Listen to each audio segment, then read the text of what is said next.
صبي صغير يصير كبير يقطع الوديان يطفي النيران.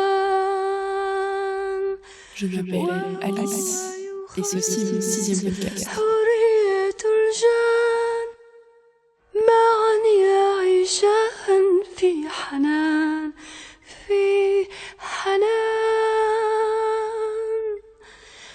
Hey, bienvenue dans la soucoupe. Et aujourd'hui, je vais vous proposer un podcast qui va être un petit peu bricolé. Je vais vous expliquer pourquoi. En fait, de base, j'avais fait un podcast qui parlait de la filmographie de Michel Oslo. Sauf que, en fait, en écoutant mon podcast et en le montant, je me suis rendu compte que j'avais énormément bossé mon sujet pour un de films de Michel Oslo et pas pour les autres. Et du coup, mon propos était beaucoup plus intéressant pour un seul, et donc un seul film. Et du coup, je me suis dit, en fait, autant garder que ce film-là et parler peut-être des autres plus tard ou faire autre chose avec les autres, parce que genre, je suis pas très fière de ce que j'ai dit sur les autres films, mais sur un, je trouve ça vraiment intéressant, donc je trouve ça dommage de jeter tout mon podcast.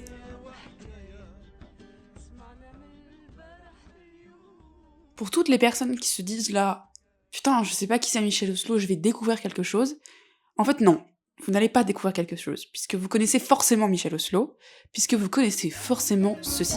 Kirikou est petit, mais il réfléchit. Kirikou est petit, mais il réfléchit. Kirikou n'est pas grand, mais il est vaillant. Kirikou n'est pas grand, mais il est vaillant. Mais il est vaillant. Et oui, nous allons parler du réalisateur qui a réalisé Kirikou, donc personnellement, un de mes films piliers de quand j'étais petite. Et c'est pour ça d'ailleurs que j'ai eu très envie d'en parler, c'est parce qu'en fait, Michel Oslo, c'est un réalisateur c'est un réalisateur de dessins animés du coup, qui a réalisé beaucoup de dessins animés qui sont très cultes pour les gens de ma génération. Chacun a un peu son dessin animé culte de Michel Oslo. Et aujourd'hui, je voulais me pencher un peu sur sa filmographie, et regarder ce qu'il avait fait, et un peu comprendre le cinéma, parce que c'est un cinéma qui est à double lecture, dans le sens où, quand tu regardes aujourd'hui, et quand tu interprètes aujourd'hui, il y a des choses que tu comprends, que tu pouvais pas comprendre quand t'étais petit, et etc. Bref, vous allez comprendre. Le premier film dont on va parler, qui est le film qui, je pense, qui a vraiment sincèrement marqué toute une génération, c'est bien évidemment Kirikou et la sorcière. C'est mon ami Kirikou est petit, mais c'est mon ami Kirikou le voyou. Donc d'après Wikipédia, Kirikou, c'est un film qui est adapté d'un conte africain, et le film raconte l'aventure de Kirikou, un garçon minuscule mais à l'intelligence et à la générosité hors du commun, dans sa lutte contre Karaba la sorcière, qui tyrannise les habitants du village à l'aide de pouvoirs maléfiques et d'une armée de fétiches. C'est un film du coup qui se passe dans l'Afrique de l'Ouest, et d'après ce que j'ai lu, ça se passerait plutôt en Côte d'Ivoire, et les peuples que l'on voit, donc les habitants du village, seraient inspirés d'habitants réels, d'un peuple paysan de la Côte d'Ivoire, que j'ai appelé les Sénophos. Je crois que ça se prononce comme ça, encore une fois, je suis pas sûre. Et donc ce serait inspiré de ce peuple-là. Comme le résume si bien Wikipédia, Kirikou, c'est un film qui est basé en fait sur des contes africains, et donc forcément il utilise des codes qu'on n'a pas forcément nous en Europe, et je pense que c'est aussi pour ça que Kirikou c'est autant unique. Il y a notamment tout le côté mère enfante-moi, qui est la première scène du film. Mère, enfante-moi. Un enfant qui parle dans le ventre de sa mère s'enfante tout seul. Et dans une interview, je sais plus laquelle pour être honnête, Michel Oslo raconte qu'en fait, mère enfante-moi est le côté de l'enfant qui parle dans le ventre de sa mère et qui parle à sa mère dans le ventre de sa mère. En fait, c'est un classique dans les contes africains, et que ça l'est pas du tout en Europe. Et donc c'est aussi pour ça que c'est intéressant Kirikou, c'est que ça permet d'amener une nouvelle vision à l'Europe et aux Occidentaux, et c'est toujours intéressant d'avoir cette espèce de croisement de culture.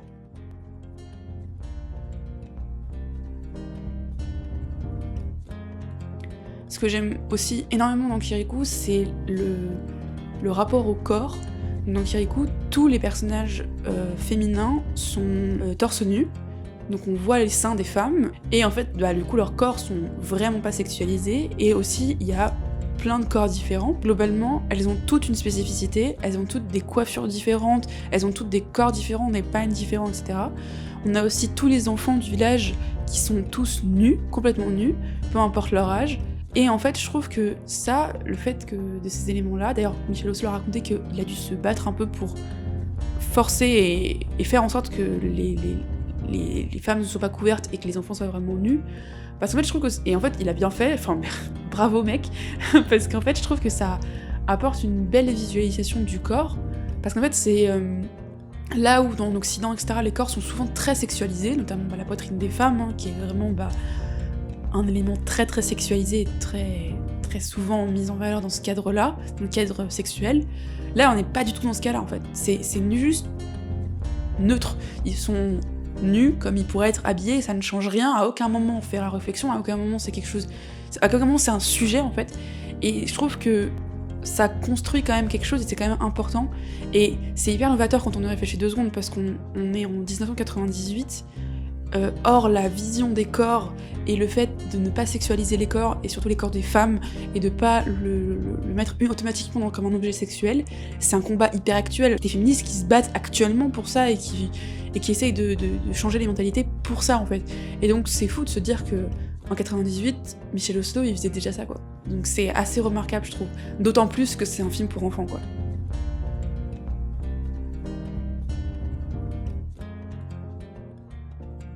Mais j'avoue que quand je me penche sur Kirikou aujourd'hui, le truc dont j'ai le plus envie de vous parler, c'est de Caraba la sorcière. Tremblez d'effroi, tremblez de joie.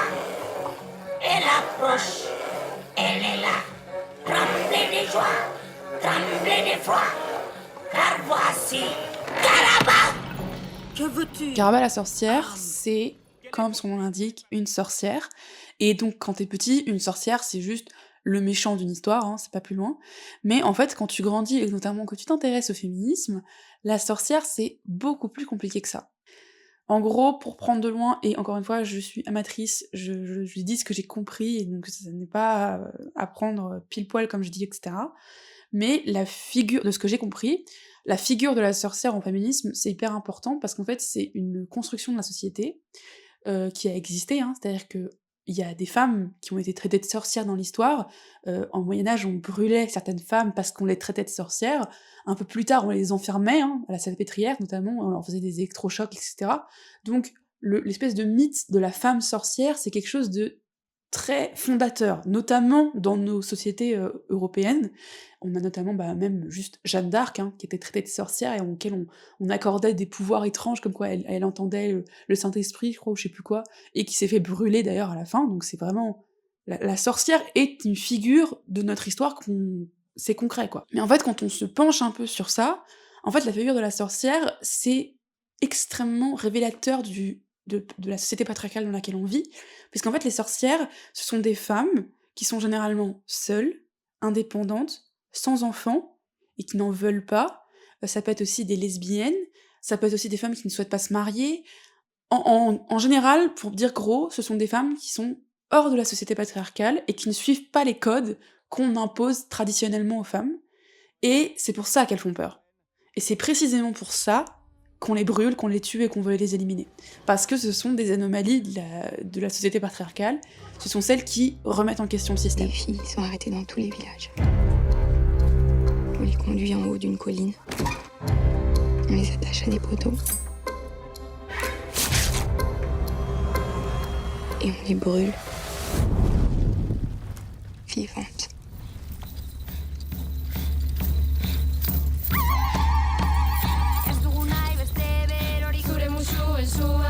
Lucifer sait parfaitement que seules les femmes au physique enchanteur peuvent nous envoûter au point de faire de nous des bêtes voraces. Je suis la seule élue de Lucifer.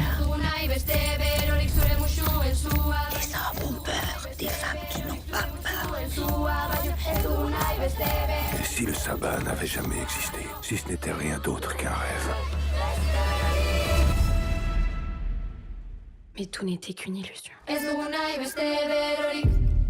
Et donc c'est pour ça que la figure de la sorcière, elle est hyper intéressante de remettre au goût du jour et de prendre un peu de recul aujourd'hui sur ce qu'est les sorcières.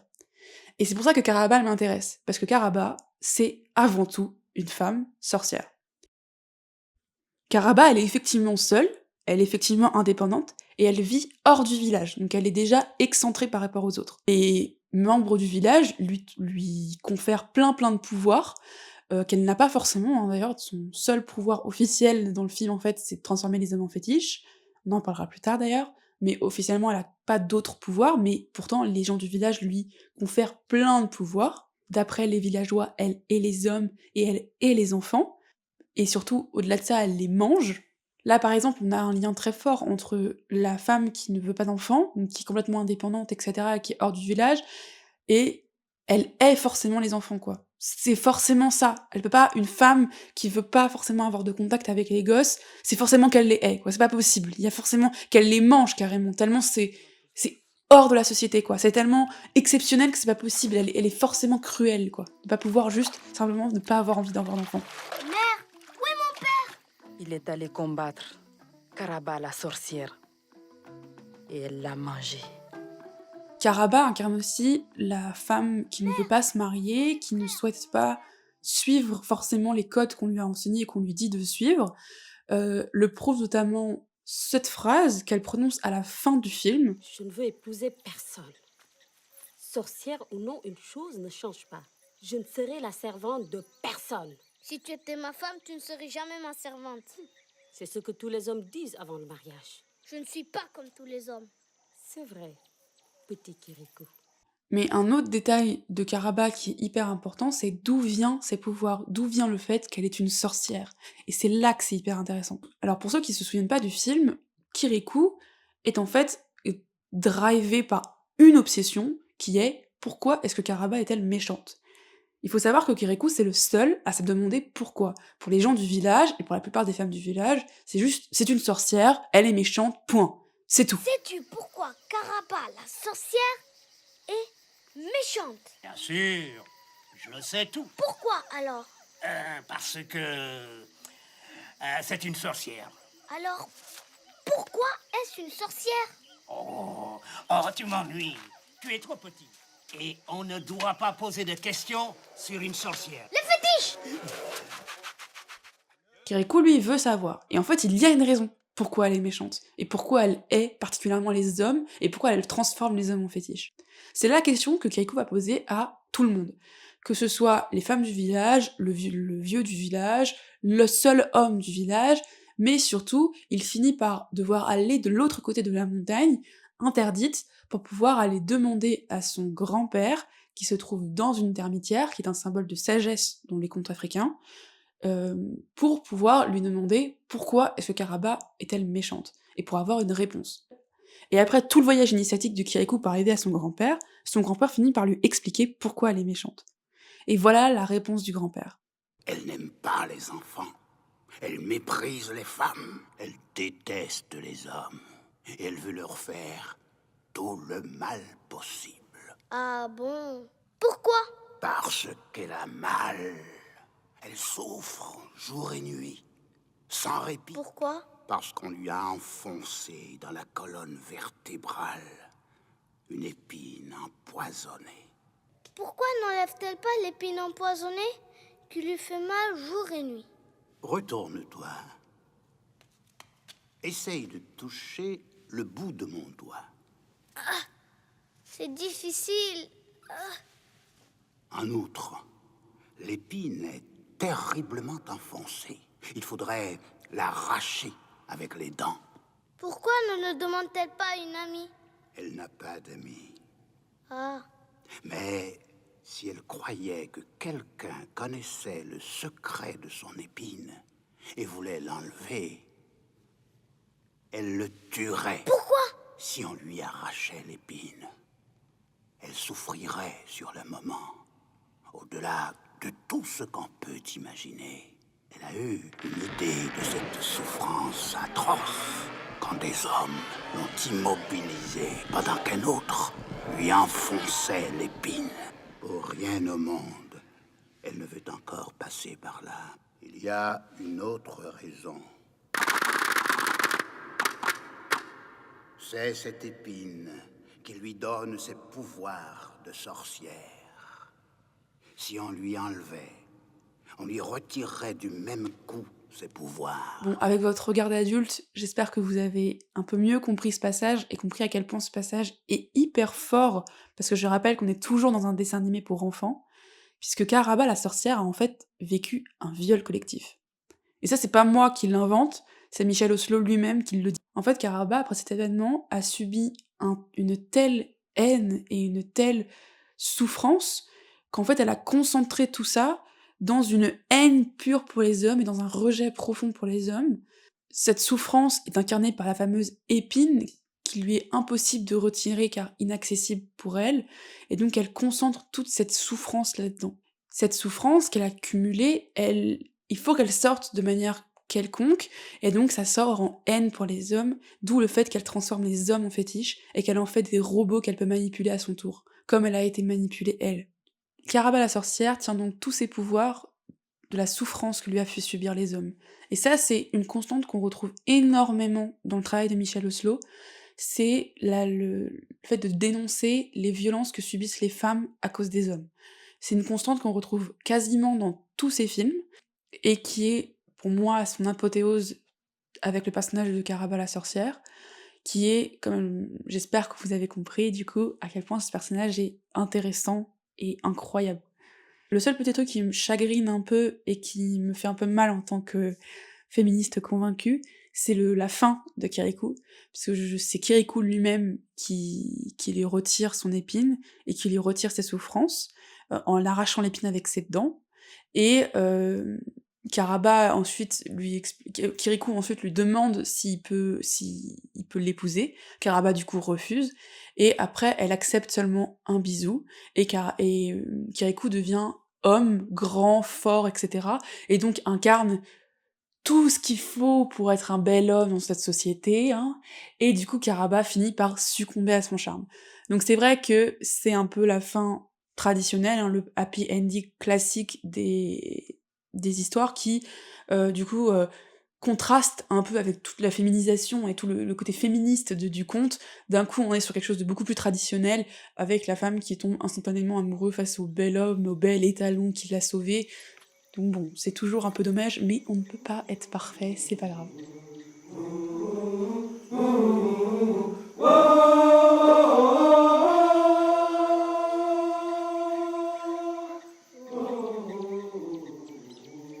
Tu vois, tu n'as pas perdu tous tes pouvoirs. Moi, je pense que si j'ai des enfants, un jour, je pense vraiment que je leur montrerai Kirikou et la sorcière, parce que en fait, ce que j'aime aussi dans ces films, c'est putain, on prend pas les enfants pour des cons, quoi. Putain, on parle de viol collectif. Je sais pas si vous... 2 secondes, on regardait un dessin animé où la sorcière, un des protagonistes principaux, avait subi un viol collectif. Voilà, je vous laisse avec cette info. Sur ce, je vous laisse avec cette analyse. J'espère qu'elle vous aura plu, j'espère que ça vous aura fait prendre un peu de recul sur Kirikou, vous aura donné envie de le revoir. D'ailleurs, il est disponible sur YouTube, donc si vous voulez le revoir, c'est assez simple, genre juste à la place de regarder une vidéo YouTube, vous tapez juste Kirikou et la sorcière et vous tomberez sur tous les Kirikou. Et d'ailleurs, pour information, il y a quasiment tous les films de Michel Oslo sur YouTube. Et j'espère que ce podcast un peu bricolé vous aura plu. Et moi je vous dis à la semaine prochaine pour un prochain podcast. J'ai déjà des idées, j'ai très hâte. Kirikou n'est pas grand, mais il est vaillant. Kirikou est petit, mais c'est mon ami. Kirikou n'est pas grand, mais il est vaillant. Kirikou est petit, mais c'est mon ami. Sur la route des flamboyants.